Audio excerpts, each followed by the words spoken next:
Muy buenas noches chicos y chicas, disculpen por la tardanza. En este video les estaré dando unas breves generalidades en relación a lo que es el vaso, el páncreas y el hígado. Ahora, primero debemos empezar hablando que el vaso es un órgano que tiene una forma ovoide y este órgano tiene pulpa en el interior, o sea, posee una pulpa blanca y una pulpa roja.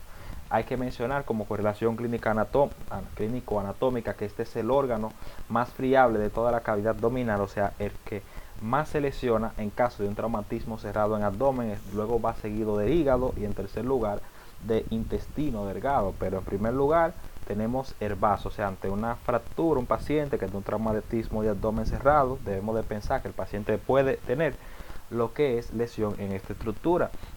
Ahora, hay que mencionar que el vaso guarda relación con diferentes estructuras, o sea, tenemos acá que el vaso en su relación anterior tenemos se ve lo que es la impresión gástrica, o sea, el vaso por delante se relaciona con lo que es el estómago, o sea, relación anterior del vaso es el estómago. Ahora, acá tenemos que inferiormente el vaso se relaciona con el colon, específicamente con la flexura cólica izquierda. De ahí que la flexura cólica izquierda, o sea, donde el colon transverso se convierte en colon descendente, se le dice flexura esplénica. O sea, en el colon, la flexura esplénica, tengan como dato, es la parte que es más susceptible a sufrir de isquemia. Ahora, el vaso posee una relación medial en la cual se relaciona con lo que son las estructuras, o sea, la estructura con el riñón izquierdo, o sea, tenemos la impresión renal para el riñón izquierdo. Ahora, ¿qué más hay que decir del vaso? El vaso por detrás se relaciona con la cúpula diafragmática, el cual lo separa de las costillas que van de la 9 a la 11, estando su eje central en la 10ª costilla, chicos. Ahora, acá hay que saber, como ustedes se fijan acá, el vaso es un órgano que es intraperitoneal, si ustedes se fijan, en donde el único ya no posee peritoneo es acá en el ilio esplénico, por donde irán entrando los vasos esplénicos. O sea, el vaso está totalmente recubierto por peritoneo.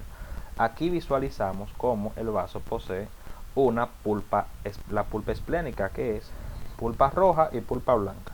Ahora, aquí visualizamos claramente cómo el vaso es irrigado por la arteria esplénica, que es la mayor rama del tronco celíaco.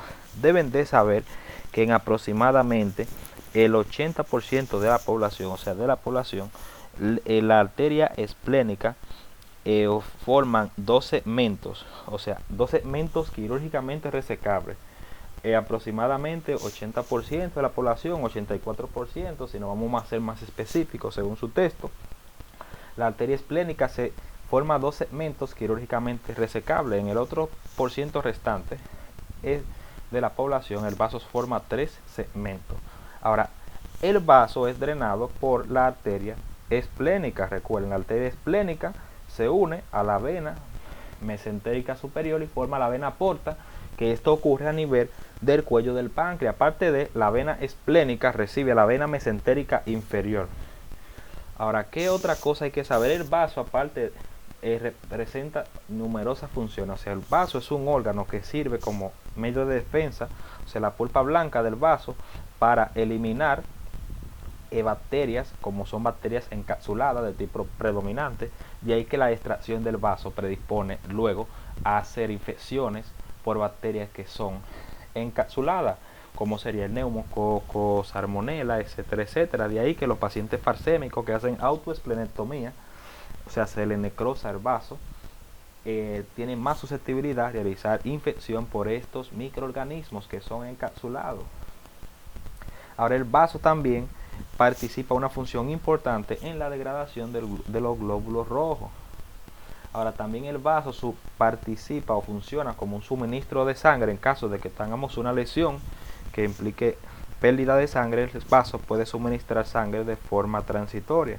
Ahora, la linfa del vaso se va a dirigir a unos nódulos que se llaman nódulos linfáticos pancreatoesplénicos, que se van a localizar encima de la arteria esplénica. Y como si ustedes se fijan, la esplénica va por el borde superior del páncreas, o sea, nódulos que van a recoger la linfa de páncreas y vaso, nódulo linfático pancreatoesplénico. O sea, la linfa del vaso va a los pancreatos esplénicos. Ahora, si pasamos, acá vamos a ver Aquí se ve la arteria esplénica, que es la mayor rama del tronco celíaco.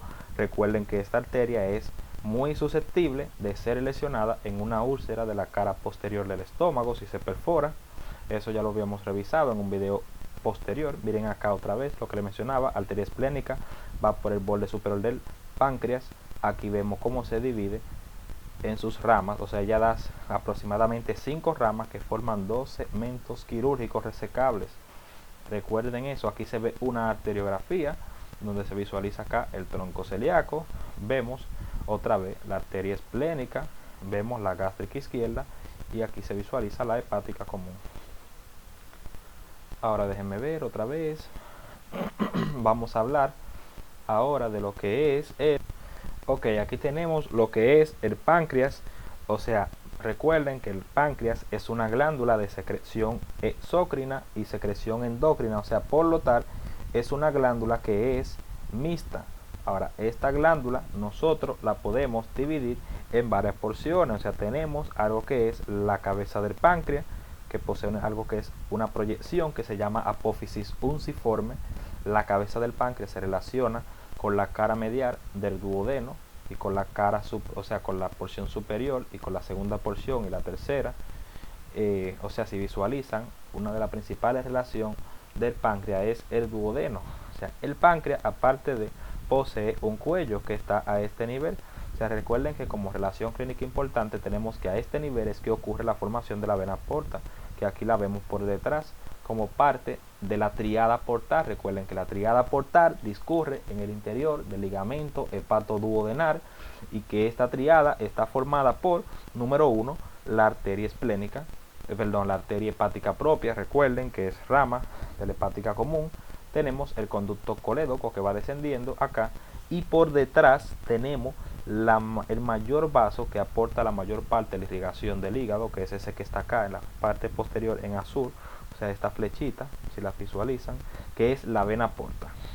Ahora, tenemos el cuerpo del páncreas, en cuyo borde superior va a discurrir la arteria esplénica y tenemos la cola. Ahora, el páncreas es un órgano mixto, señores, como o sea, es una glándula mixta, posee tanto secreción exocrina que vierte su contenido a lo que es al duodeno, o sea, el jugo pancreático, que posee mucho bicarbonato, el cual actúa como un buffer y disocia el ácido clorhídrico que venía del estómago, en compañía de la glándula de Brunner que producen bicarbonato. Y aparte de, posee muchas enzimas que van a contribuir a la degradación de los hidratos de carbono, como son la quimiotripsina, etcétera, etcétera. O sea, degrada también hidratos de carbono, lipasa, amilasa, o sea, degradan lípidos. Ya eso lo habíamos debatido, o sea, no es el propósito de esto hablar de la parte funcional. Y posee una secreción que es endocrina, o sea, la cual son la insulina, que disminuye el nivel de glucosa en sangre, el glucagón. O sea, la parte endocrina está relacionada con los mantenimientos en sangre de los niveles de glucosa. De ahí que afección en la parte endocrina produce enfermedades muy importantes como son la diabetes mellitus, etcétera, etcétera. Vamos a la parte anatómica, funcional. O sea, anatómica, la parte anatómica de esto está en que, número 1, el páncreas es un órgano que es retroperitoneal. O sea, su libro de texto lo describe como retroperitoneal debido a que solamente posee peritoneo en su cara anterior de cabeza, cuello y cuerpo, exceptuando, o sea, su libro no lo menciona, pero, o sea, dice que es un órgano retroperitoneal, pero él no es totalmente retroperitoneal, porque acá, como vemos, la cola está envuelta totalmente por peritoneo. O sea, la cola del páncreas es intraperitoneal, mientras que las demás partes son retroperitoneal. De ahí que algunos dicen que es parcialmente retroperitoneal, pero nos quedamos con lo que es retroperitoneal. El páncreas está irrigado principalmente del cuello y del cuerpo para acá por la arteria esplénica. La cabeza recibe irrigación tanto de la pancreatoduodenal superior, que es una rama de la gastroduodenal, y también rama de la pancreatoduodenal inferior, que es una rama, déjenme mostrarla acá. Déjame ver, aquí se ve bien. O sea, mírala aquí. Tenemos la arteria esplénica que irriga la mayor parte del páncreas. Entonces tenemos acá esta arteria que es rama de la esplénica, que se llama arteria dorsal del páncreas o arteria pancreática dorsal, que se va a dividir en dos ramas, o sea que se visualizan acá en una arteria pancreática inferior, etcétera, etcétera. O sea, la mayor parte de la irrigación del páncreas la da la arteria esplénica, como ustedes visualizan acá. Aparte de, en la cabeza la irrigación varía. O sea, la cabeza del páncreas es irrigada por las arterias pancreatoduodenales que se ven acá, anterior y posterior. Pancreatoduodenal superior, ¿verdad? Que la pancreatoduodenal es una rama de la gastroduodenal. Ahora, la pancreatoduodenal inferior es una rama de esta arteria que tenemos acá, que es la arteria mesentérica superior. O sea, la arteria mesentérica superior, la pancreatoduodenal inferior, que va a irrigar en la cabeza del páncreas y parte del cuello. En fin, cabeza por la pancreatoduodenal superior, que es rama de la gastroduodenal, y la pancreatoduodenal inferior, que es rama de la mesentérica superior. Ahora, en fin, el drenaje venoso va a la esplénica. Ustedes saben luego que de ahí va la vena porta. Tenemos que recordar, o sea, parte de la función, parte funcional. Si vamos acá, podemos visualizar que vamos a tener un conducto pancreático principal que se une al conducto colédoco, acá miren, y forma la ampolla hepatopancreática, que la vamos a ver más adelante. Y tenemos uno que va, o sea, sale de la cabeza básicamente, que es el conducto pancreático accesorio. O sea, ambos son, uno es el conducto de Wilson y otro es el de Santorini. Ahí visualizaron bien. Ahora bien, miren acá. O sea, aquí tenemos como el conducto pancreático principal se une al conducto colédoco y forman la ampolla hepatopancreática, que van a desembocar en la papila duodenal mayor. Aquí se visualiza claramente esto. Ya que estamos aquí, vamos a aprovechar. O sea, tenemos que hablar un poco. Ya habíamos hablado de la vesícula, pero vamos a mencionar rápidamente otra vez. Recuerden que la vesícula es una estructura que sirve como reservorio para la bilis, o sea, almacena bilis. La vesícula posee un fondo, posee un cuerpo y un cuello, y de forma patológica posee un infundíbulo. Ahora, posee un conducto, que es el conducto cístico, que se une al conducto hepático común, que van a formar ese que va acá descendiendo, que es el conducto colédoco. Cabe destacar que el conducto colédoco posee 4 porciones: una porción supraduodenal, que es porque está por encima, una porción retroduodenal y una porción intrapancreática. ¿Por qué? Retroduodenal porque está detrás del páncreas, una porción intrapancreática porque está incrustada en la cara posterior de la cabeza del páncreas, y una porción intramural, como se visualiza aquí, ya porque está en el interior de la pared del duodeno, o sea acá, que es donde se localiza el esfínter de la ampolla hepatopancreática o el esfínter de Oddi. O sea, sepan eso. Si nos vamos acá, vamos a hablar rápidamente de hígado. O sea, vamos a dar ciertas generalidades. O sea, el hígado posee dos caras: una cara diafragmática que entra en contacto con el diafragma, y posee una cara visceral que entra en contacto con numerosas estructuras. O sea, del hígado, las impresiones deben de sabérselas. No se las explicaré porque eso es más cuestión de ustedes sabérselo. Ahora, ¿qué sí hay que mencionar? O sea, acá nosotros tenemos el ligamento redondo del hígado. O sea, el ligamento redondo del hígado hacia adentro se incrusta, o sea, y se continúa con algo que es el ligamento venoso del hígado. O sea, si se fijan acá, tenemos el ligamento venoso del hígado, que era un vestigio de lo que en vida embrionaria era algo que se llamaba el conducto venoso del hígado o conducto de Arancio, que hacía un cortocircuito entre la sangre que venía de la vena umbilical. O sea, aquí vemos el ligamento redondo. El ligamento redondo del hígado no es más que un vestigio de lo que era la vena umbilical izquierda, que se ha obliterado. Miren, aquí se fija, aquí explica, os habla de eso bien. O sea, ligamento redondo del hígado es un vestigio de lo que fue la vena umbilical izquierda. O sea, la vena umbilical izquierda tenía sangre muy oxigenada, y de esta forma, cuando la sangre llegaba por el interior de la madre, o sea, en vez de la sangre ir directamente al hígado, el ligamento venoso funcionaba como un cortocircuito, o sea, el conducto venoso, perdón, y la sangre oxigenada se iba directamente a la vena cava inferior, de esa forma. Más o menos algo así era lo que ocurría. Ahora hay que saber que el hígado es un órgano que está cubierto totalmente por el peritoneo, exceptuando en su cara posterior, que posee una área que es el área desnuda del hígado. Eso hay que saberlo.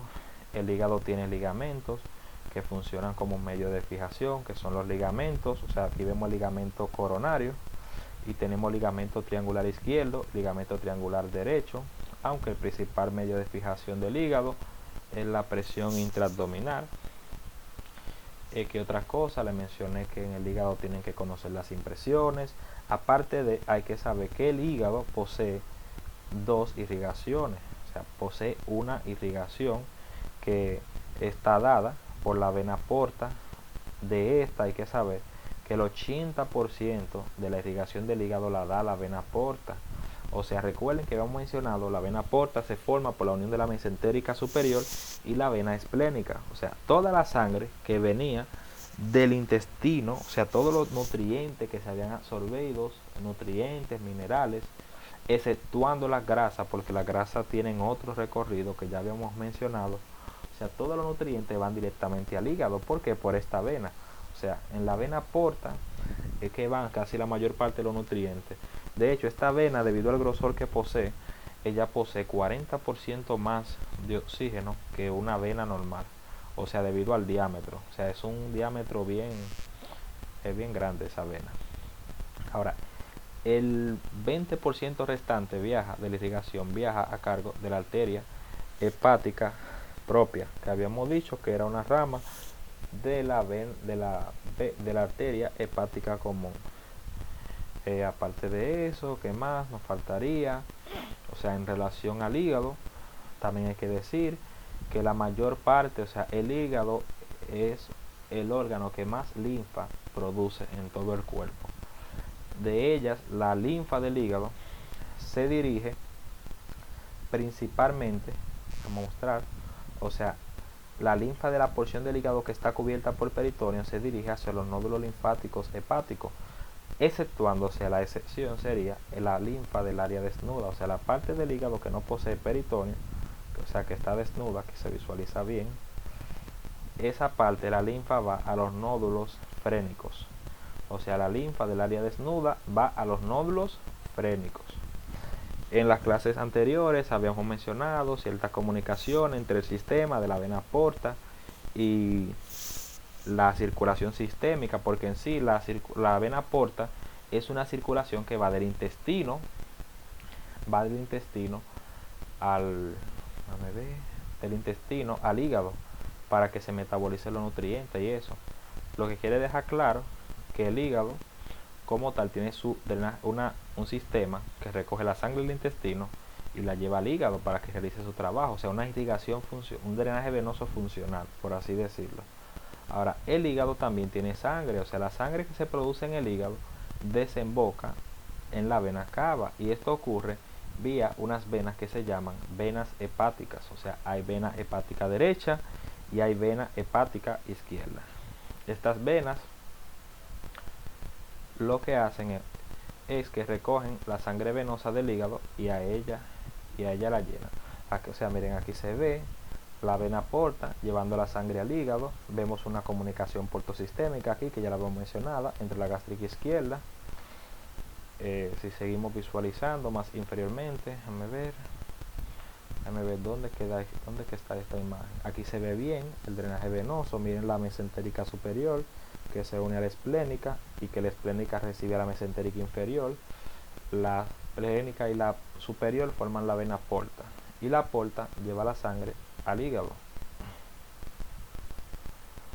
Miren, aquí se muestra claro lo que le estaba mencionando del sistema de la vena porta. Se ven las comunicaciones portosistémicas. Déjenme ver.